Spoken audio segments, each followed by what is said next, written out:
আসসালামু আলাইকুম। আপনারা সবাই কেমন আছেন? আশা করি আপনারা সবাই ভালো আছেন। আজকে আরও একটা ভিডিও নিয়ে আপনাদের মাঝে চলে আসলাম।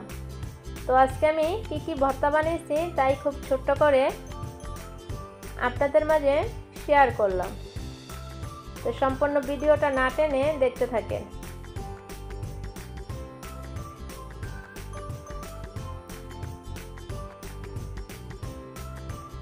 এখানে দেখতেই পাচ্ছেন এখন আমি জালি শাক ভর্তা বানাইতেছি।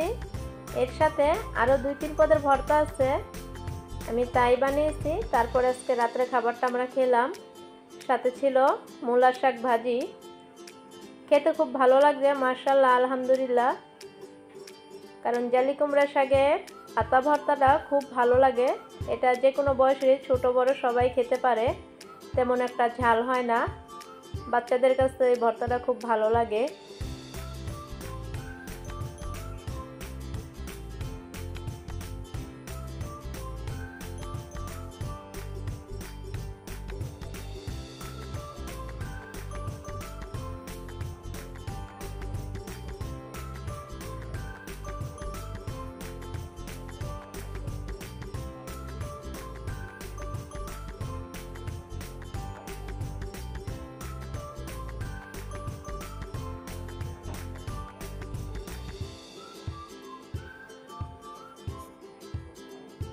তো এখানে আমার জালি শাকের ভর্তা বানানো শেষ হয়ে গেছে। তারপর আমি এখানে বাদাম ভর্তা বানাবো, যার কারণে আমি শুকনো মরিচ আর রসুন আমি একসাথে বাইটে নিতেছি। কারণ এখানে আমি বাদামের ভিতরে কোনো পেঁয়াজ আমি ব্যবহার করি নাই, কারণ পেঁয়াজটা দিলে ভর্তাটা আমার থেকে তেমন একটা ভালো লাগে না। তো আপনাদের যাদের কাছে ভালো লাগে পেঁয়াজ দিয়ে তারপরে বাদাম ভর্তা বানাইতে, অবশ্যই আপনারা এরকম করে খেয়ে দেখবেন। আমার কাছে আসলে পেঁয়াজ ছাড়া এই ভর্তাটা ভালো লাগে। পেঁয়াজটা দিলে আর কি ভর্তাটা তেমন একটাই থাকে না, নরম হয়ে যায়। যাই হোক, যার যেরকম ভালো লাগে খেতে সে এরকমভাবেই করে খাবে। আমার কাছে রসুনটা একটু বেশি দিলে বাদাম ভর্তাটা ভালো লাগে।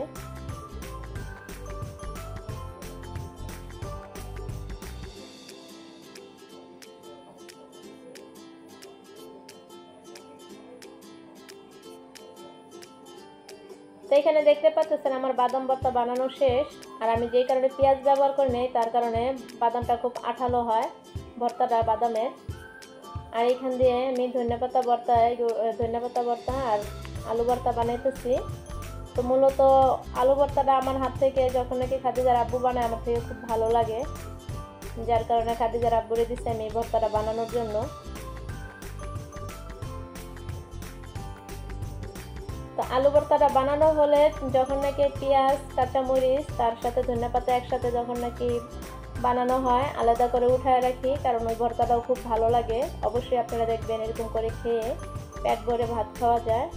তো এখানে দেখতে পাচ্ছেন 4 পদের ভর্তা বানানো হয়েছে। বাদাম ভর্তা, জালি শাকের ভর্তা, তার সাথে ছিল পেঁয়াজ ভর্তা, শুকনো মরিচ ধনেপাতা দিয়ে একসাথে বানানো হয়েছিল। আর এখানে আমি মূলা শাক ভাজি করে নিতেছি। মূলত আজকে রাত্রে আমরা এইগুলো দিয়ে আমরা খাওয়া দাওয়া করি। মাছ মাংস থেকে আসলে ভর্তা এইগুলো হলে, ভাজি ভাজি হলে পেটটা ভরে ভাত খাওয়া যায়।